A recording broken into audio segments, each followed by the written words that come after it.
Hi, my name is Carol Jablonski, and I am a senior in the honors program studying business administration and economics.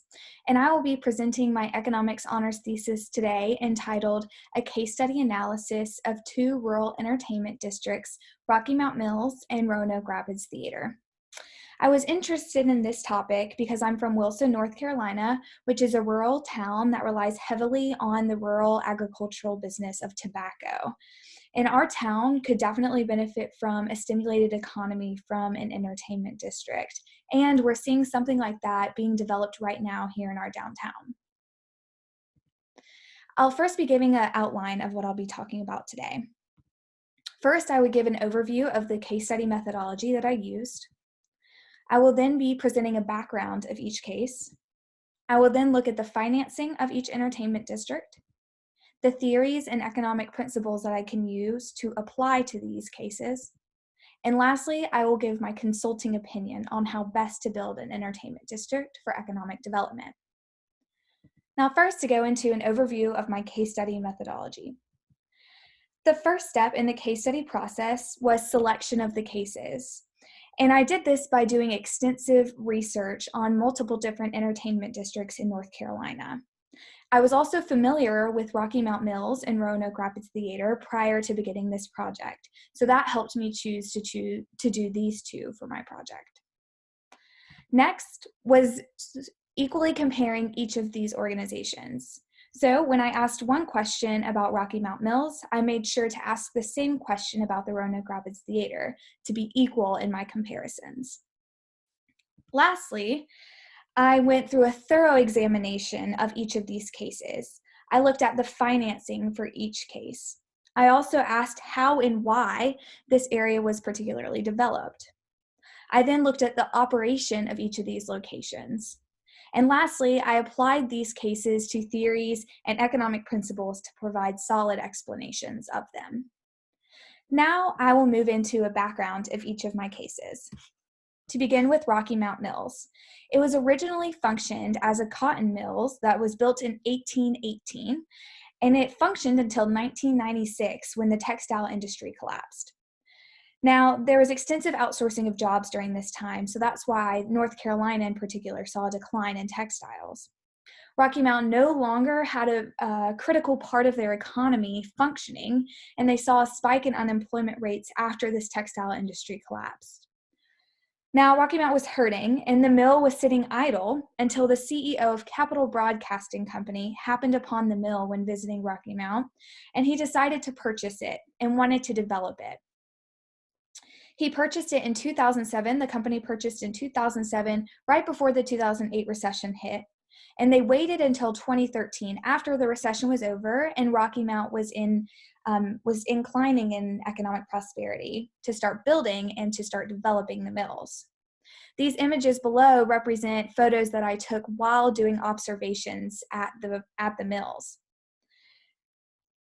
As you can see here, unemployment rates represented prior to 1990 at 3.8% prior to the collapse of the textile industry. In 2005, at 6.4% prior to the recession. In 2012, after the recession, 12.1% prior to recovery. And then now here in 2020 at 4.9% of unemployment. So low and ready for something like the mills to take off. You can see the median income here for households in 2018 was $50,122.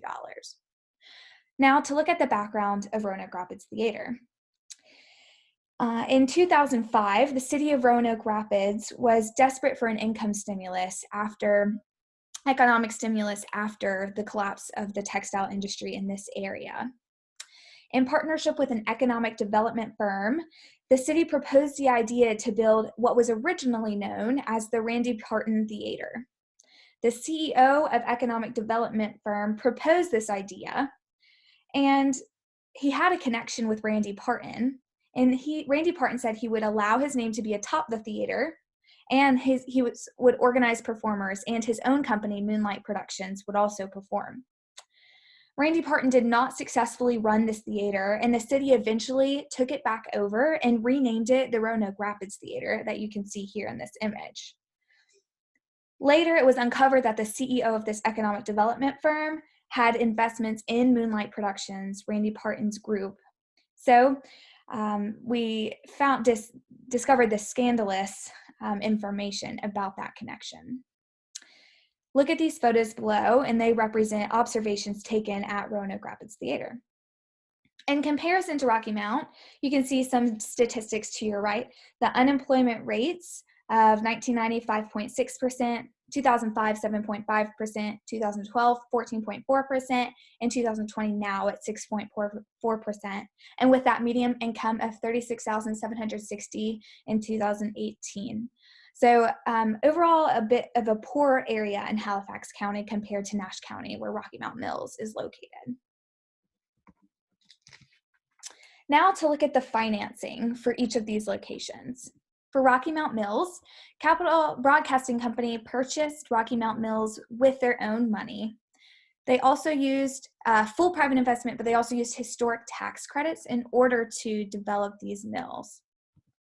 They purchased the mills for $2.8 million in 2007. However, no feasibility study was completed for how well an entertainment district would take off in this area. When asking my contact at Capital Broadcasting Company about this, she said the CEO wanted to purchase the mills, so they decided to purchase the mills. It is important to note that Rocky Mount Mills had historical experience with the American Tobacco District in developing that in Durham, North Carolina. They saw Rocky Mount Mills to be something similar and felt that they had the proper experience to be able to do this well, despite what a negative feasibility study might report. The encompassing factor for Rocky Mount Mills is that this was all done privately. Now, on the opposite side of things, let's look at Roanoke Rapids Theater. Roanoke Rapids Theater was financed using tax increment financing, a new method that was approved in 2004 by legislation, new legislation that was approved in 2004. And 2005, Roanoke Rapids was the first city to utilize tax increment financing. So what is tax increment financing? It was a way for economic stimulus in a city to be developed. Originally thought to be something used to build a parking deck where people would be encouraged to go downtown, or build a park where people might be interested in coming and then purchasing items from nearby stores. The city used it to build a theater. Now, how does it work? Well, tax increment financing meant that the city could float bonds for projects without having taxpayer approval. They floated bonds to build the theater of $21.5 million. Now, the way they would pay this back was from expected increased property value, and then the property value increasing would mean taxes on that property would increase, thereby being that increment to cover the cost. This did not happen for Roanoke Rapids. The feasibility study was completed for this area, but they did not follow the recommendations in the feasibility study. The study suggested having multiple hotels, multiple eateries and drinkeries, and also additional entertainment items for people to take advantage of when visiting the theater. They did not develop any of this. They also had no experience with something like this. Although they were working with an economic development firm, they didn't have experience with building a theater and creating that entertainment district. The encompassing factor for the financing of Roanoke Rapids Theater was that it was all done publicly. Now to move on to some of the theories and economic principles applied for this. First of all, I looked at cluster theory. So a cluster is where more than one business in the same industry is closely located to another. This develops a cluster of energy and helps shared ideas to be made within this cluster. The cluster that I was identified here was an entertainment cluster, where multiple entertainment businesses are all in the same area. Well, you can see by this image here, the first one here is at Rocky Mount Mills, many items all on this map, showing that there is a major cluster of entertainment activities. The images coming in here are from 3 different angles outside of the Roanoke Rapids Theater that do not show any other items or any other entertainment located outside of theater. So there was no cluster created here.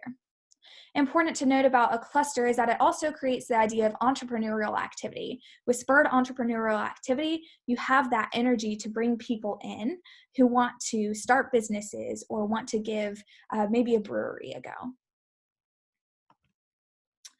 I next looked at opportunity costs. So first of all, was there a better use of time and resources for Capital Broadcasting Company than trying to turn dilapidated mill into something else?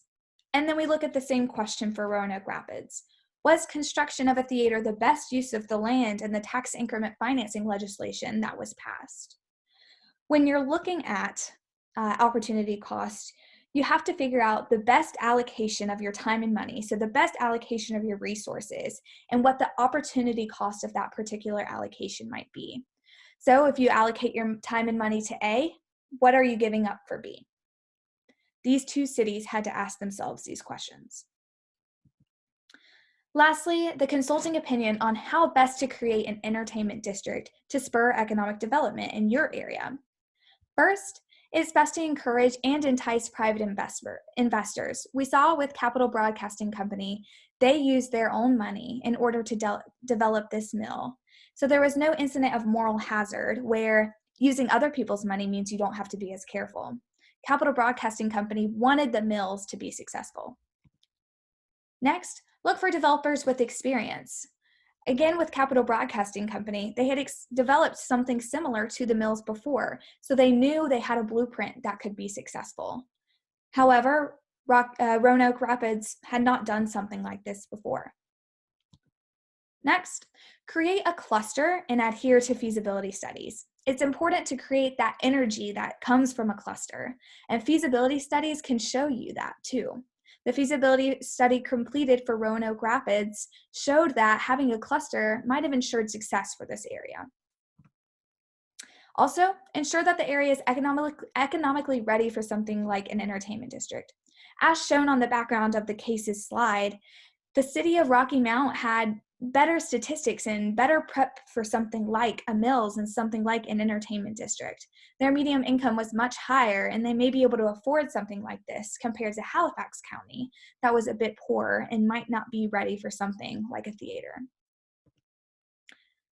Also, community buy-in is critical. If your community is not ready for something like this, then there is a pretty great chance that it's not going to work out.